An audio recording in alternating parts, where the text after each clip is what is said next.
കഴിഞ്ഞ ദിവസം നമ്മളൊക്കെ റിപ്പോർട്ട് ചെയ്തൊരു വാർത്തയാണ്. ചൈനയുടെ 6ാം തലമുറ യുദ്ധവിമാനമെന്ന് സംശയിക്കപ്പെടുന്ന ഒരു വിമാനത്തിന്റെ പരീക്ഷണ പറക്കലും അത് വലിയ രീതിയിലുള്ള ചർച്ച യുഎസിനെ പോലും ഞെട്ടിക്കുന്ന ഒരു വാർത്തയായിട്ടത് മാറുന്നു. 5ാം തലമുറ യുദ്ധവിമാനമാണ് ഇന്ന് നിലവിലുള്ളതിൽ വെച്ച് മോസ്റ്റ് അഡ്വാൻസ്ഡ് ആയിട്ടുള്ള യുദ്ധവിമാനം. അവിടെ ചൈന 6ാം തലമുറ യുദ്ധവിമാനം നിർമ്മിച്ചിരിക്കുന്നു. അപ്പോൾ ഇന്ത്യക്കും ചൈനയ്ക്കും ഇടയിൽ ഈ ഒരു ടെക്നോളജി ഗ്യാപ്പ് വീണ്ടും കൂടിയിരിക്കുകയാണ്.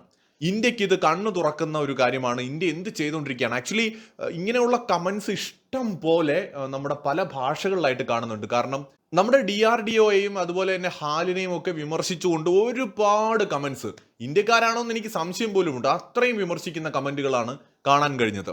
കാരണം ചൈന 6ാം തലമുറ നിർമ്മിച്ചിട്ട് നമുക്കൊരു എഞ്ചിൻ പോലും കണ്ടുപിടിക്കാൻ കഴിയുന്നില്ലല്ലോ എന്നൊക്കെ പറഞ്ഞുകൊണ്ട് അതിരൂക്ഷമായ വിമർശനങ്ങൾ ഉണ്ടാവുകയാണ്. സോ ഈ വിഷയത്തിൽ ഇന്ത്യ എന്തെടുക്കുകയാണ് എന്ന് നമുക്ക് അറിയണമല്ലോ.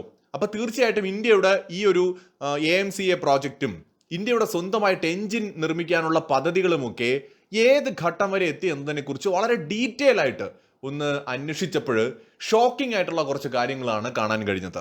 ശരിക്കും ഇന്ത്യക്കാരായിട്ടുള്ള ആൾക്കാർ വളരെ ആശങ്കയിലിരിക്കുകയാണെങ്കിൽ ഒട്ടും ആശങ്കപ്പെടേണ്ടതില്ല എന്ന് പറഞ്ഞുകൊണ്ട് തന്നെ വിഷയത്തിലേക്ക് പോവാം. ഇന്ത്യ തദ്ദേശീയമായിട്ട് എഞ്ചിൻ നിർമ്മിക്കാനുള്ള ടെക്നോളജി വികസിപ്പിക്കുന്നതിന്റെ അന്തിമ ഘട്ടത്തിൽ എത്തിയിരിക്കുന്നു എന്നുള്ളതാണ് ആദ്യം തന്നെ പറയാനുള്ളത്. അതായത് ഇത് വളരെ വളരെ വളരെ സീക്രട്ടായിട്ടാണ് ഇന്ത്യ ഈ മിഷൻ കൊണ്ടുപോകുന്നത്. കാരണം എങ്ങനെയാണോ ക്രയോജനിക് എഞ്ചിൻ നമ്മൾ നിർമ്മിക്കാൻ ശ്രമിച്ചപ്പോൾ ലോക രാജ്യങ്ങൾ അല്ലെങ്കിൽ വിദേശ ശക്തികൾ നമ്മളെ തടയാൻ ശ്രമിച്ചത്, അതേ രീതിയിൽ ഇന്ത്യ സ്വന്തമായിട്ട് എഞ്ചിൻ നിർമ്മിക്കാൻ ശ്രമിക്കുകയാണെങ്കിൽ ഇതിനെ തടയാനുള്ള ശ്രമങ്ങളും ഉണ്ടാകും. അത് അമേരിക്കയുടെ ഭാഗത്തു നിന്നുണ്ടാവാം, അല്ലെങ്കിൽ ലോകത്ത് ഇന്ത്യയുമായിട്ട് ആയുധ ഇടപാടുകൾ നടക്കുന്ന രാജ്യങ്ങൾ പോലും ഇന്ത്യ സ്വന്തമായിട്ട് ആ ടെക്നോളജി നേടരുത് എന്ന് ആഗ്രഹിക്കാം, അല്ലേ? കാരണം അവരുടെ കച്ചവടം പൂട്ടിപ്പോവും.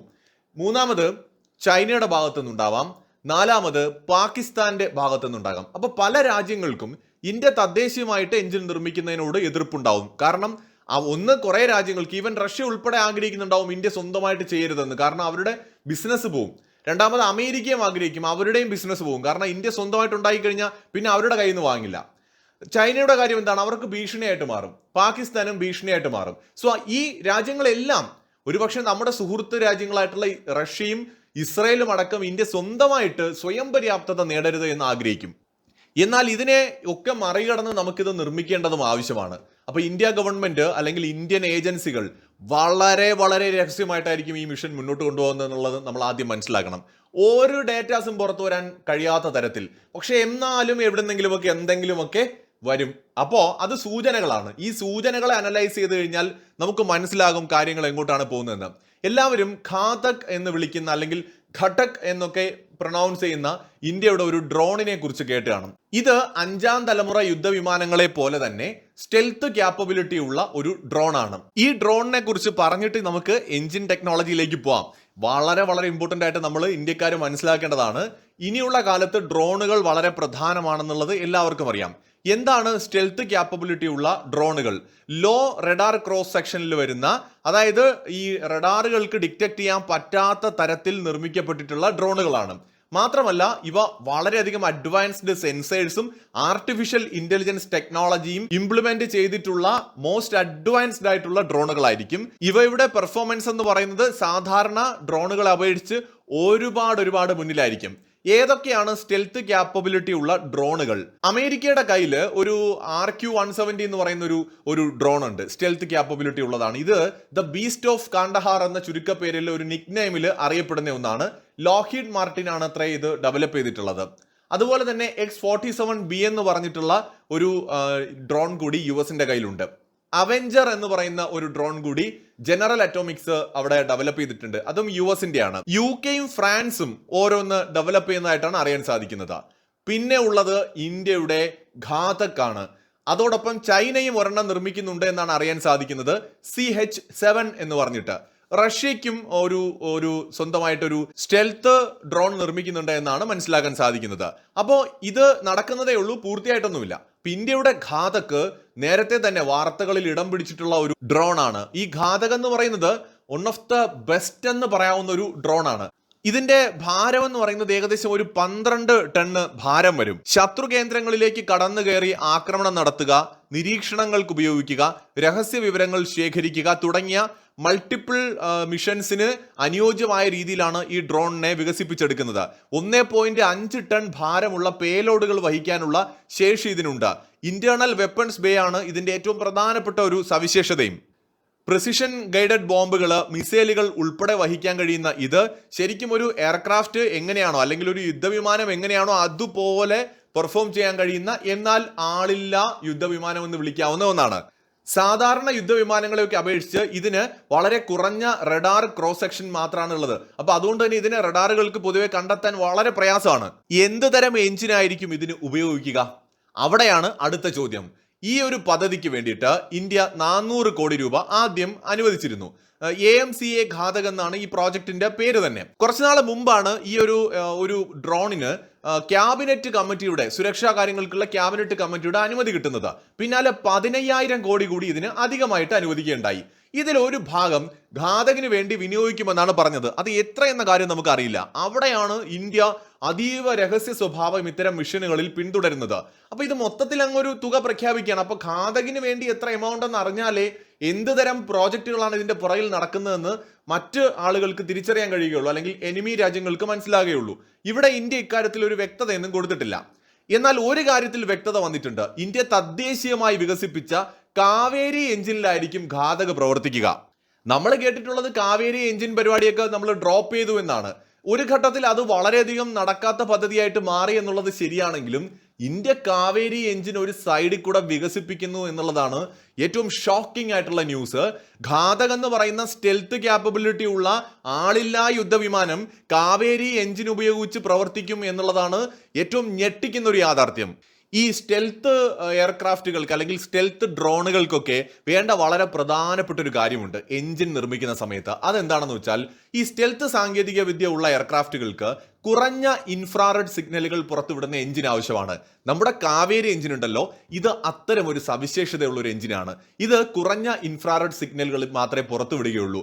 അതുകൊണ്ട് തന്നെ ഈ എഞ്ചിൻ ഉപയോഗിച്ച് കഴിഞ്ഞാൽ ഇതിന്റെ സ്റ്റെൽത്ത് കപ്പാസിറ്റി അല്ലെങ്കിൽ അതിന്റെ പ്രത്യേകതകൾ കൂടുതൽ ശക്തമായിട്ട് ഈ ഒരു എയർക്രാഫ്റ്റിൽ പ്രകടിപ്പിക്കാൻ കഴിയും. മാത്രമല്ല, ശബ്ദത്തിന്റെ വേഗതയിൽ പറക്കാനുള്ള അല്ലെങ്കിൽ ശബ്ദത്തെക്കാൾ വേഗത്തിൽ പറക്കാനുള്ള ശക്തി ഘാതകിന് ഈ എഞ്ചിൻ നൽകുമെന്നാണ് ഇപ്പോൾ കണ്ടെത്തിയിരിക്കുന്നത്. ഇപ്പോഴെന്ന് വെച്ചാൽ കുറച്ച് നാളിന് മുമ്പ് തന്നെ കണ്ടെത്തിയിട്ടുണ്ട്. ഇപ്പോൾ ഈ എഞ്ചിന്റെ നിർമ്മാണം ഏതാണ്ട് അന്തിമ ഘട്ടത്തിലോ അല്ലെങ്കിൽ അത് ഏറെക്കുറെ പൂർത്തിയാകുന്ന ഘട്ടത്തിലോ ആയി കഴിഞ്ഞു. ഈ ഘാതകിന്റെ മറ്റൊരു പ്രത്യേകത കൂടിയുണ്ട്. ഇപ്പോൾ നമ്മുടെ ഒരു യുദ്ധവിമാനം പറത്തുന്ന ഒരു പൈലറ്റിന് തന്നെ വേണമെങ്കിൽ ഘാതകിനെ നിയന്ത്രിക്കാനും ഈ യുദ്ധവിമാനങ്ങളെ സഹായിക്കുന്നതിനായിട്ട് ഘാതകിനെ ഉപയോഗപ്പെടുത്താനും കഴിയും. പൈലറ്റിനെയും യുദ്ധവിമാനത്തിന്റെയും ശത്രുവിന്റെ ആക്രമണത്തിൽ നിന്ന് തടുക്കുകയും ശത്രു കേന്ദ്രങ്ങളിലേക്ക് കടന്നു കയറാനുള്ള എളുപ്പം വഴിയൊരുക്കുകയും ഒക്കെ ചെയ്യാൻ കഴിയുന്ന മോസ്റ്റ് അഡ്വാൻസ്ഡ് ആയിട്ടുള്ള ഒരു ഡ്രോൺ ആണ് ഇന്ത്യ വികസിപ്പിച്ചെടുത്തിരിക്കുന്നത്. 2022 ഇതിന്റെ പ്രോട്ടോടൈപ്പ് പരീക്ഷണം നമ്മൾ നടത്തിയതാണ്. റൺവേയിൽ നിന്ന് പറന്നുയരാനും തിരികെ ലാൻഡ് ചെയ്യാനും ഉൾപ്പെടെയുള്ള പരീക്ഷണങ്ങളാണ് അപ്പോൾ നടന്നത്. 2023 ഇത് കൂടുതൽ മെച്ചപ്പെടുത്തിയിട്ട് വീണ്ടും പരീക്ഷണം നടന്നു. പ്രോട്ടോടൈപ്പ് പരീക്ഷണങ്ങൾ വിജയം കണ്ടതോടെയാണ് പൂർണ്ണ വലുപ്പത്തിലുള്ള പരീക്ഷണത്തിലേക്ക് പോകുന്നത്. 2025 ഇപ്പോൾ ഈ ഒരു ഘാതക് നമ്മുടെ പുതിയ കാവേരി എഞ്ചിൻ ഘടിപ്പിച്ച് പൂർണ്ണമായ തോതിലുള്ള ഒരു പ്രകടനത്തിൽ അല്ലെങ്കിൽ ഒരു പരീക്ഷണത്തിന് തയ്യാറെടുക്കുന്നു എന്നുള്ളതാണ് നമുക്ക് മനസ്സിലാക്കാൻ സാധിക്കുന്നത്. നോക്കൂ, യൂറേഷ്യൻ ടൈംസ് ഏറ്റവും ലേറ്റസ്റ്റ് ആയിട്ട് ഒരു വാർത്ത പ്രസിദ്ധീകരിച്ചിട്ടുണ്ട്. ഇക്കഴിഞ്ഞ 2024 തന്നെ ഏതാനും ദിവസങ്ങൾക്ക് മുമ്പ് ഡിസംബർ 26 ഈ വാർത്ത പ്രസിദ്ധീകരിച്ചിരിക്കുന്നത്. അതായത് നമ്മുടെ DRDOയുടെ ഭാഗമായ ഗ്യാസ് ടർബൈൻ റിസർച്ച് എസ്റ്റാബ്ലിഷ്മെന്റ് ഇന്ത്യയുടെ തദ്ദേശീയമായ എയ്റോ എഞ്ചിൻ വികസന പരിപാടിയിൽ, അതായത് നമ്മുടെ കാവേരി എഞ്ചിൻ ഉണ്ടല്ലോ, ഈ കാവേരി എഞ്ചിന്റെ ഇൻഫ്ലൈറ്റ് ടെസ്റ്റിന് വേണ്ടിയിട്ടുള്ള അനുമതി ഇതിന് നൽകിയിരിക്കുന്നു എന്നുള്ളതാണ്. അതായത് ഈ കാവേരി എഞ്ചിൻ, ഈ ഒരു എഞ്ചിൻ നമ്മളിപ്പോൾ വികസിപ്പിച്ചെടുത്തിരിക്കുന്ന എന്തിനു വേണ്ടിയാണ്? നേരത്തെ നമ്മൾ പറഞ്ഞ നമ്മുടെ ഘാതക് എന്ന് പറയുന്ന UCAVക്ക്, ആളില്ലാ യുദ്ധവിമാനത്തിന് അല്ലെങ്കിൽ ഡ്രോണിന് വേണ്ടിയിട്ടാണ്. അൺമാൻഡ് കോമ്പാറ്റ് ഏരിയൽ വെഹിക്കിളിന്റെ നിർമ്മാണത്തിൽ ഇന്ത്യയുടെ വലിയ ചുവടുവയ്പായിരിക്കും ഘാതക് എന്ന് പറയുന്നത്. അപ്പോൾ കാവേരി എഞ്ചിൻ, ഈ ഒരു ഘാതക് എന്ന് പറയുന്ന നമ്മുടെ ഡ്രോണിനെ നമ്മൾ ഉപയോഗിക്കാൻ നമുക്ക് ഈ പരീക്ഷണങ്ങൾ വിജയിക്കുകയാണെങ്കിൽ നെക്സ്റ്റ് സ്റ്റെപ്പ് എന്ന് പറയുന്നത് ഇതിലുണ്ടായിരുന്ന പോരായ്മകൾ ഇന്ത്യ ഫൈൻഡ് ഔട്ട് ചെയ്തിട്ടുണ്ടാകണം, ടെക്നോളജി ചിലപ്പോൾ ഡെവലപ്പ് ചെയ്തിട്ടുണ്ടാകണം. സോ അടുത്ത പടി എന്ന് പറയുന്നത് നമ്മുടെ നമ്മുടെ AMCA പ്രോജക്റ്റിനും ഒപ്പം തന്നെ നമ്മുടെ തേജസ് യുദ്ധവിമാനങ്ങൾക്കുമൊക്കെ കരുത്തു പകരുന്ന തരത്തിൽ ഈ എഞ്ചിനെ പരിഷ്കരിക്കുക എന്നത് തന്നെയായിരിക്കും. കാരണം അതിന് നമുക്കറിയാം എയർക്രാഫ്റ്റുകളുടെ എഞ്ചിൻ കുറച്ചും കൂടി കോംപ്ലിക്കേറ്റഡ് ആണ്. സോ കാവേരി പ്രോഗ്രാം ഇന്ത്യ മുന്നോട്ട് കൊണ്ടുപോകുന്നു എന്ന് പറയുമ്പോൾ വളരെയധികം സർപ്രൈസിങ് ആയിട്ടുള്ള ഒരു വാർത്തയായിരിക്കും വരും വർഷങ്ങളിൽ ലോകത്ത് കേൾക്കാൻ പോകുന്നത്. ഇന്ത്യ 5ഉം 6ഉം തലമുറ യുദ്ധവിമാനങ്ങൾ ചിലപ്പോൾ ഒരേ സമയത്ത് പരീക്ഷണം നടത്തിക്കൊണ്ട് ലോകത്തെ ഞെട്ടിക്കാം. കാരണം നമ്മുടെ AMCA പ്രോജക്റ്റ് തന്നെ വിഭാവനം ചെയ്തിരിക്കുന്നത് അങ്ങനെയാണ്. ഇല്ലെങ്കിൽ നമ്മൾ ടെക്നോളജിയുടെ കാര്യത്തിൽ വലിയൊരു ഗ്യാപ്പ് നമുക്ക് ചൈനയുമായിട്ടുണ്ടാകും. സോ ഇന്ത്യ ലോകത്തെ ഞെട്ടിക്കാൻ പോകുന്നത്, AMCAയിലൂടെ ഞെട്ടിക്കാൻ പോകുന്നത് 5ഉം 6ഉം തലമുറ യുദ്ധവിമാനങ്ങൾ ഇന്ത്യ ഒന്നിച്ച് പരീക്ഷിച്ചുകൊണ്ടോ അല്ലെങ്കിൽ അടുത്തടുത്ത ദിവസങ്ങളിലോ അടുത്തടുത്ത സമയങ്ങളിലോ പരീക്ഷിച്ചുകൊണ്ടായിരിക്കും. കാരണം AMCA പ്രോജക്റ്റ് ലക്ഷ്യമിടുന്നത് 5ആം തലമുറ മാത്രമല്ല 6ആം തലമുറ യുദ്ധവിമാനം കൂടിയാണ്. സോ ആരും നിരാശപ്പെടേണ്ട കാര്യമൊന്നുമില്ല. അതീവ രഹസ്യ സ്വഭാവത്തിലാണ് ഇന്ത്യയുടെ എഞ്ചിൻ നിർമ്മാണം അല്ലെങ്കിൽ ടെക്നോളജിയുടെ പുരോഗതി എന്നുള്ളത് വേറെ കാര്യം. പക്ഷേ ഇന്ത്യ വൈകാതെ തന്നെ ലോകത്തെ ഞെട്ടിക്കും.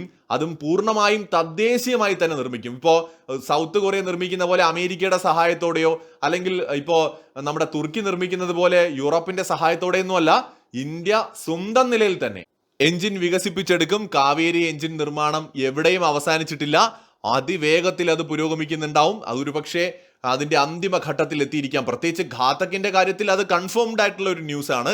സോ എങ്കിൽ ഉറപ്പായിട്ടും നമ്മൾ അടുത്ത പടി എന്ന് പറയുന്നത് തേജസ്സിനും AMCAയ്ക്കും കരുത്തു പകരുന്ന എഞ്ചിനുകൾ വികസിപ്പിക്കുക എന്ന് തന്നെയായിരിക്കും. എന്തായാലും സന്തോഷകരമായ വാർത്തകൾ 2025-ലും 2026-ലും ഒക്കെ ആയിട്ട് നമുക്ക് കേൾക്കാൻ കഴിയും. മറ്റൊരു വീഡിയോയുമായി വീണ്ടും കാണാം.